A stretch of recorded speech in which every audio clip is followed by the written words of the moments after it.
এবার সিলেটের খবর জানাবো। নতুন করে দেয়া লকডাউনের বিপদে পড়েছে নিম্ন আয়ের খেটে খাওয়া মানুষেরা।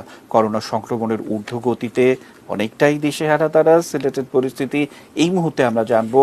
প্রতিনিধি সজল ছত্রী সকাল থেকেই তার খোঁজ খবর নিয়েছেন। সজল, আমাদেরকে কি জানাবেন?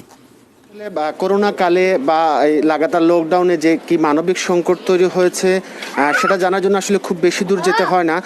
শহরের বড় বড় দালানের পাশেই এই ঝুপড়িগুলোকে, যেগুলো আমরা কলোনি বা বস্তি বলি, সেগুলোতে একটু আসলেই কিন্তু এই বিষয়গুলো অনেকটাই চোখে পড়ে। আমি দু একজনের সাথে যদি একটু কথা বলার চেষ্টা করি।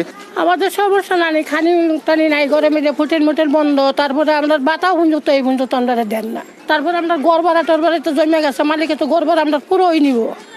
ঘর ভাড়া তো আর আমরা মাফ করতো না, ভাড়া তো দিতে হবে। খানি তো রাস্তার বাড়ি তারি না করোনার লাগে আমরা রাস্তার বাড়িলে মাইসে দৌড়ে ঘর তুলিয়া দেয়, আমরা রাস্তার কামে কাজে যাইতাম পারি না। সবগুলো কলোনির এবং নিম্ন আয়ের মানুষের আসলে এই চিত্রই বলা যায় যে এই সংকটটা নতুন করে লকডাউন দেওয়ার পর আমরা কিন্তু ত্রাণ তৎপরতা খুব বেশি চোখে পড়ছে না, এবং যার কারণে এই মানবিক সংকটটা বেশি তৈরি হচ্ছে বলে ধারণা করা হচ্ছে।